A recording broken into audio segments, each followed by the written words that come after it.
So ngayon po pag-usapan po natin ay iba't ibang pananaw patungkol sa rapture, iba't ibang teorya, iba't ibang mga views ng mga Kristiyano patungkol sa rapture. So mga Kristiyano po, sa mga theologians, merong mga iba't ibang views po dyan. 3 views on rapture. No? The rapture, pre-tribulation, pre-wrath, or post-tribulation. Now, yung pre-wrath, pwede nating tawaging mid-trib, pero sabi ng iba daw yung pre-wrath sa mid-trib. Mga kapatid, kahit iba-iba po yung pananaw natin dito, hindi po ito basehan ng ating kaligtasan. Kailangan ba naniniwala ka sa mga rapture theories para maligtas? Now, gusto ko lang isettle muna early on na even if we don't believe in rapture theories or magkakaiba tayo ng pananaw patungkol dito, as long as we believe in the gospel, as long as we unite in essential doctrines of historic Christianity, tayo po ay magkakapatid sa pananampalataya. Now, ito po ay hindi basihan ng ating kaligtasan kung anong pananaw natin dito. So, isa-isahin po natin yung mga rapture theories. Pag sinabing rapture, ito yung dadagitin ka ng Diyos doon sa alapaap. Una ay pre-tribulation rapture. So, bago dumating yung matinding paghihirap, aalisin ka muna ng Diyos dito sa mundo. Pag sinabi nating pre, it means before. Tribulation, it means paghihirap. So, bago ang paghihirap, magkakaroon ng rapture. Kaya tinatawag itong pre-tribulation rapture. Mid-tribulation rapture. So, in the middle of tribulation, or the 7 years na yan, 3.5 years, dadagitin ka, magkakaroon ng rapture. Kaya mid-trib. Yung post-tribulation rapture naman, ito yung naniniwala na ang mga Kristiyano, yung church, dadaan sila ng Great Tribulation. At the end of the Great Tribulation, magkakaroon ng rapture. Yung pre-wrath naman, ito yung sukdulan ng paghihirap bago ibuhos yung matinding puot at galit ng Diyos, magkakaroon ng rapture. Kaya pre-wrath rapture. Before the wrath of God, ira-rapture yung church. Now, meron namang mga Kristiyano na hindi naniniwala dito sa ganitong skema na pre-trib, mid-trib, post-trib. Kagaya ko. Unang-una, what's wrong with these theories? Ang mali sa teorya na to kasi yung salitang tribulation. Hindi totoong merong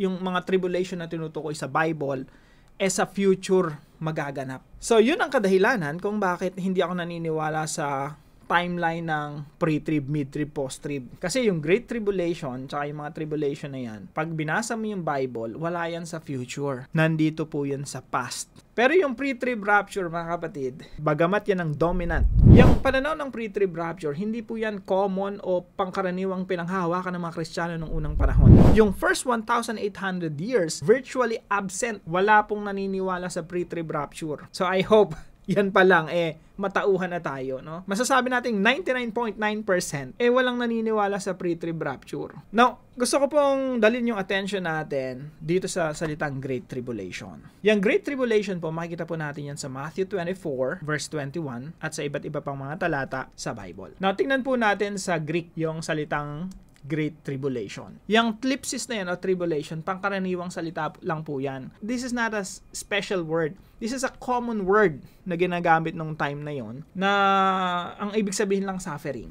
Okay? Affliction. That's all. Now, pag nag-aaral po tayo ng Bible, mga kapatid, paano ba nila ginagamit yung salitang tlipsis or tribulation?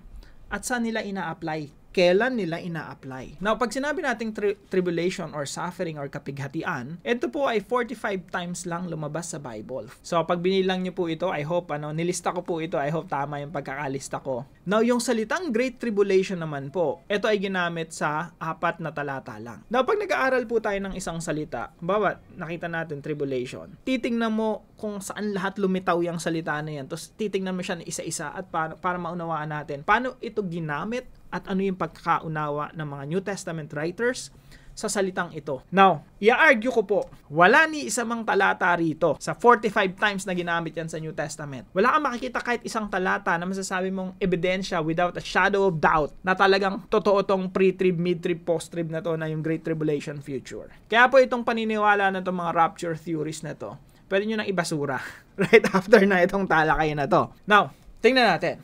Matthew 13:21. Ginamit yung salitang tribulation dyan bilang parte sa teaching ni Jesus. Patungkol ito sa yung paghahasik ng buto. Itong Matthew 24:9, 21, and 29, yung tribulation tsaka great tribulation po rito, ina-apply ito sa generation ni Jesus Christ. How do we know? Meron po tayong cross-reference niyan. Ibig sabihin po ng cross-reference, Scripture interprets Scripture. Sabi ni Jesus Christ, Matthew 23:36, 24:34, na yung great tribulation tsaka tribulation na yan nangyari o mangyayari sa panahon niya. Ibig sabihin, nakalipas na natin. Yan po ang katunayan na yung tribulation dito sa Matthew 24, sa panahon ni Jesus Christ. So, kung si Jesus Christ na rin mismo yung nagsabi kung kailan mangyayari yon, wag na nating interpret pa na future kasi clear yung sinabi ni Jesus Meaning to say, hindi natin pwedeng ilagay yung tribulation, great tribulation na yan sa Matthew 24 dito sa future natin. Kaya pwede nyo na po itong ibasura. So, dumao po tayo sa Mark 4:17. Dito naman sa Matthew 13:19 tsaka 13:24, yung tribulation ginamit rin sa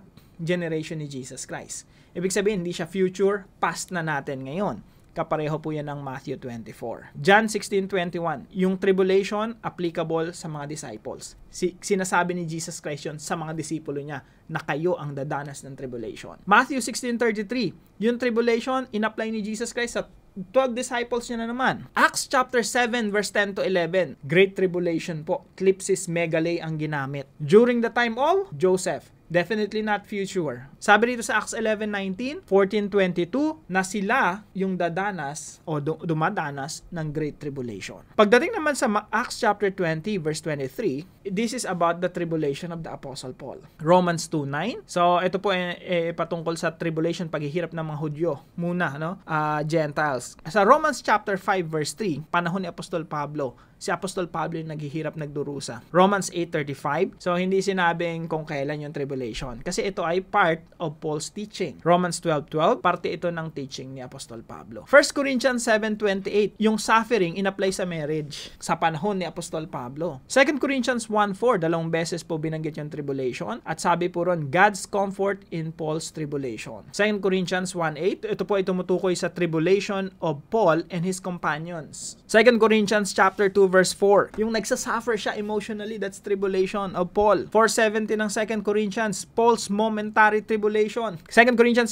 chapter 7 verse 4, Paul's joy in the midst of tribulation. 2 Corinthians chapter 8 verse 2, tribulation of Macedonian churches. 2 Corinthians 8:13, tribulation in relation to giving. Ephesians chapter 3 verse 13, tribulation of Paul ang tinutukoy, paghihirap ni Apostol Pablo. Philippians chapter 1 verse 17, stir up tribulation for Paul. Ito yung mga nangangaral para lamang ipahamak lalo si Apostol Pablo, mas tumindi yung kanyang paghihirap. Philippians chapter 4 verse 14, Philippians sharing in Paul's tribulation. Colossians 1:24, it talks about Jesus' tribulation and Paul's tribulation. 1 Thessalonians 1:6, tribulation of the church in Thessalonica. Dito naman sa 3 verse 7, tribulation of Paul and the church in Thessalonica. 2 Thessalonians chapter 1 verse 4, tribulation of the church in Thessalonica. 2 Thessalonians 1:6, God brings tribulation to those who cause tribulation. Ang tinutukoy po dyan mga Hudyo na umuusig sa mga mananampalataya sa Thessalonica. Hebrews 10:33, tribulation of the recipient of Hebrews. James 1:27, tribulation of orphans and widows. Revelation chapter 1 verse 9, na siya ay nakikiisa sa paghihirap ng mga sinulatan niya na nandun sa tribulation. Revelation chapter 2 verse 9 and 10, tribulation of the church in Smyrna by the Jews. Revelation chapter 2 verse 22, binanggit na naman yung Great Tribulation dito. Tumutukoy ito sa Great Tribulation ni Jezebel, tsaka yung mga nangangalon niya. At ito po ay sinulat sa church in Thyatira. Revelation chapter 7 verse 14, the Great Tribulation suffered by Jesus' followers. Again, yung Great Tribulation po, ilang beses lang ginamit yan sa Bible. Thlipsis megale. Matthew 24:21, Acts 7:10 to 11, Revelations 22:22, tsaka 7:14. Lahat po yan nakalipas na. Especially yung sinabi ni Jesus Christ na sa henerasyon niya mangyayari yon. Ito, memorize nyo to. Matthew 23:36, Matthew 24:34. Sabi ni Jesus Christ, lahat ng ito mangyayari sa panahon niya. Alright mga kapatid. 45 occurrences. 4 na beses yung Great Tribulation, wala ni isa man na future. Ibig sabihin, yung Great Tribulation, futurist view, pre-trib rapture, mid-trib rapture, post-trib rapture, out of the window. Lahat po ng tribulation dito, isa-isahin nyo. Basahin nyo po yung Bible nyo mga kapatid. Wake up. Hayaan nyo yung Bible, yung gumising sa atin. Hayaan nyo yung Biblia. Pag binabasa nyo, magtalunan yung mga talata doon, mangusap sa atin. No? Pumasok sa ating puso na, teka, yung mga tribulation pala dito, nakalipas na. Panahon pala nila yon. So anong natitira dito sa future natin? Imbis na kapighatian at paghihirap, future natin maganda. As the gospel expands, as the kingdom of God expands, habang sinasakop ng Panginoong Jesucristo yung mundo, habang kinakanker yung mundo, gumaganda po yung mundo. Ganito po magbasa ng Bible, no? Ganito ka lang kasimple magbasa ng Bible. Pag nagbabasa ka, let's say binabasa mo Romans, okay? Pag binasa mo yung Romans, huwag kang tatalon agad from Romans to you. Ngayon, 2,000 years na yung lumipas. Si Paul ba tayo sinulatan? Hindi. Ang sinulatan ni Apostol Pablo, mga taga-Romans. Kaya pag nagbanggit si Apostol Pablo ng tribulation sa Romans, Corinthians, Thessalonians, may sinulatan siya. Kailangan makita mo muna si Apostol Pablo tsaka yung kinakausap niya para sa yung letter na yun, anong konteksto, anong pinag-uusapan nila bago tayo makisawsaw. Okay? Hindi yan si Apostol Pablo sumulat sa atin, hindi ganon. Si Apostol Pablo, na kinasiyan ng Santong Espiritu, sumulat sa mga taga-Thessalonica, unawain mo muna kung anong nangyayari ng mga panahon na yun, bakit sinabi niya na sila yung dumadanas ng tribulation.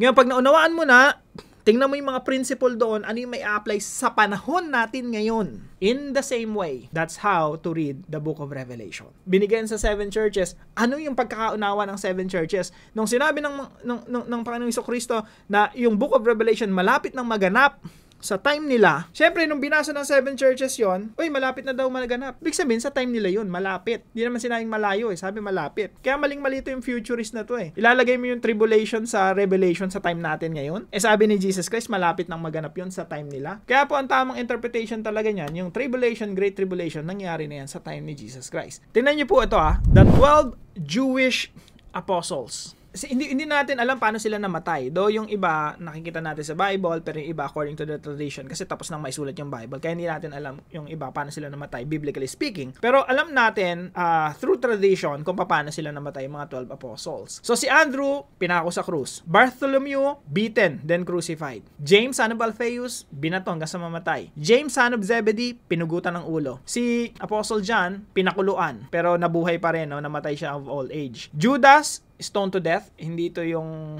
Judas Si Matthew, sinibat. Si Peter, crucify, pinako sa krus ng pabaligtad. Si Philip, pinako sa krus. Si Simon, pinako sa krus. Si Thomas, sinibat. Yun yung kinamatay niya. Matthias, binato hanggang sa mamatay. Now, sasabihin mo ba rito sa mga 12 disciples na to, na yung sinasabi ni Jesus Christ na ako pinersecute nila, inusig nila, dumanas ng tribulation, kayo rin dadanas ng tribulation. Kung mga apostles, early church, sila yung dumanas ng tribulation. Yung generation na tinutukoy ni Jesus Christ from His death hanggang AD 70, talagang matinding tribulation yung dinanas nila dyan. Nauwi yan sa paghatol ng Diyos sa mga nagpapahirap sa kanila. Kasi yung AD 70, yung Diyos yung gumante para sa kanila. Kaya mababasa nyo yan sa Romans Mababasa nyo sa ibang sulat ni Apostol Pablo na huwag kayong gagante mga Kristiyano. Hayaan nyo yung Diyos ang gumante para sa inyo. Kasi mga Kristiyano, hinayaan lang nilang ipako sila sa krus. Hinayaan lang nilang kitilin yung kanilang mga buhay, hagupitin sila ng hagupitin, hindi sila gumagante. Kasi ang tinuturo ng mga apostles sa kanila, vengeance is the Lord's. Dito sa munting pag-aaral natin, naunawaan natin, ni isa man pala sa mga talata sa Bible, walang nagsasabi na yung tribulation at great tribulation future. Lahat ng pagkakagamit ng salitang tribulation, nakalipas na. Dito, let me end with this. Kung ang lahat ng tribulation dito, hindi mo pwedeng gamitin para i-prove na merong future tribulation at great tribulation, anong gagawin mo rito sa pre-trib, mid-trib, post-trib na yan? Tapon mo na lang, kapatid. Wala po yung basihan sa Biblia. Ang tinuturo ng Biblia, ang natitirang prophecy na lang na matutupad sa Bible. Of course, yung major, yung final coming, return of the Lord Jesus Christ, perfect creation. Pero bago dumating yon, yung paglaganap muna ng ebanghelyo ng Panginoong Jesucristo. Kaya the future is positive.